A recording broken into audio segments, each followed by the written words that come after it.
Hi friends, yummy ഫുഡിലേക്ക് എല്ലാവർക്കും സ്വാഗതം. ഇന്നത്തെ റെസിപ്പി വളരെ ഈസി ആയിട്ട് കുറഞ്ഞ സമയം കൊണ്ട് നമുക്ക് തയ്യാറാക്കി എടുക്കാൻ പറ്റുന്ന ഒരു ഹെൽത്തി ആയിട്ടുള്ള ഒരു സാലഡിൻ്റെ റെസിപ്പിയാണ്. ഇത് ഉണ്ടാക്കിയെടുക്കാൻ ഞാനിപ്പോൾ ബട്ടൺ മഷ്റൂമാണ് എടുത്തിട്ടുള്ളത്.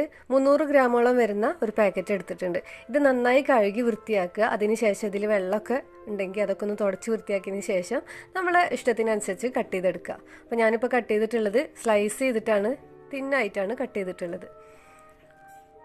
അപ്പോൾ ഇത് കട്ട് ചെയ്ത് റെഡിയാക്കി വെക്കുക.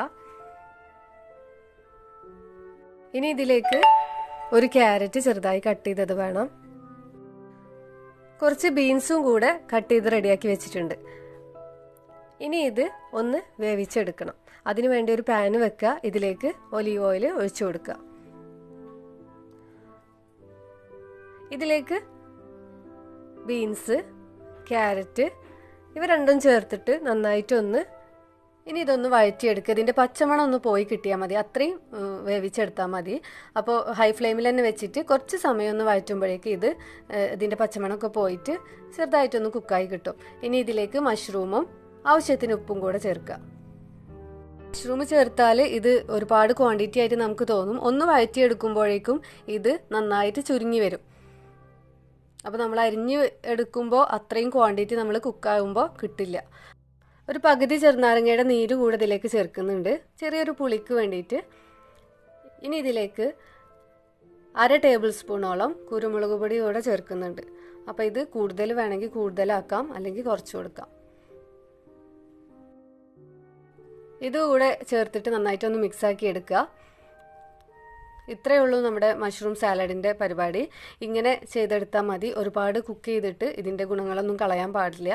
ഒരു ഹാഫ് കുക്ക് ആയി കിട്ടിയാൽ മതിയാവും. ഇപ്പോൾ ഈ ക്യാരറ്റും ബീൻസും പിന്നെ നമ്മുടെ മഷ്റൂമും എല്ലാം കറക്റ്റായിട്ട് വെന്തിട്ടുണ്ട്. ഞാൻ അടുപ്പിൽ നിന്ന് ഇറക്കി വെച്ചിട്ടുണ്ട്, നന്നായി ചൂടാറാൻ വേണ്ടി മാറ്റി വെച്ചിട്ടുണ്ട്. ഞാനിതിലേക്ക് ഒരു 1/4 കപ്പ് കടല വേവിച്ച് വെച്ചിട്ടുണ്ടായിരുന്നു, വെള്ളക്കടല. അതിലേക്ക് ഈ സാലഡ് ചേർക്കുകയാണ്. ചൂടാറിയതിന് ശേഷം മാത്രം ചേർക്കാം. ഇതിലേക്ക് ഒരു അവക്കാഡോ കൂടെ കട്ട് ചെയ്തിട്ട് ചേർക്കുന്നുണ്ട്. ഇതിൻ്റെ സ്കിന്നെല്ലാം കളഞ്ഞിട്ട് ചെറിയ കഷ്ണങ്ങളാക്കി മുറിച്ച് ഇതിലേക്ക് ഇട്ടതിന് ശേഷം നന്നായിട്ട് മിക്സാക്കി എടുക്കുക. ഇനി ഇതിലേക്ക് കുറച്ച് ഒലീവ് ഓയിലും കൂടെ ചേർത്തിട്ട് നന്നായിട്ട് മിക്സാക്കി എടുക്കുക. ഇത്രയേ ഉള്ളൂ ഈ സാലഡിൻ്റെ പരിപാടി. വളരെ ഈസിയാണ്. ഇത് കുക്കായി കിട്ടാനൊന്നും ഒരുപാട് സമയം വേണ്ട. വളരെ കുറഞ്ഞ സമയം കൊണ്ട് നമുക്ക് ഉണ്ടാക്കിയെടുക്കാവുന്നതേ ഉള്ളൂ. ഇതിൽ കുക്കിംഗ് ടൈം കുറച്ച് വരുന്നത് ഈ വെള്ളക്കടലക്കാണ്. സമയമില്ലാത്തവരാണെങ്കിൽ കടല ഒഴിവാക്കിയിട്ട് നമുക്ക് ചെയ്യാം. ഈ ആദ്യം മഷ്റൂം സാലഡ് ഉണ്ടാക്കിയതിന് ശേഷം നന്നായി ചൂടാറിയിട്ട് ഇതിലേക്ക് ഒരു അവക്കാഡോ കട്ട് ചെയ്തിട്ട് ചേർക്കുക. അതിലേക്ക് കുറച്ച് ഒലീവ് ഓയിലും കൂടെ ചേർത്തിട്ട് നന്നായിട്ട് മിക്സ് ആക്കി എടുക്കുക. അത്രയേ ഉള്ളൂ ഈ സാലഡ് ഉണ്ടാക്കാൻ. സാലഡ് ഉണ്ടാക്കിയെടുക്കാൻ വളരെ ഈസിയാണ്, അതുപോലെ തന്നെ നല്ല ഹെൽത്തിയാണ്. അപ്പോൾ തീർച്ചയായിട്ടും ട്രൈ ചെയ്ത് നോക്കുക. വീഡിയോ ഇഷ്ടമായിട്ടുണ്ടെങ്കിൽ ലൈക്ക് ചെയ്യാനും സബ്സ്ക്രൈബ് ചെയ്യാത്തവരൊന്നും സബ്സ്ക്രൈബ് ചെയ്യാനും മറക്കരുത്. താങ്ക്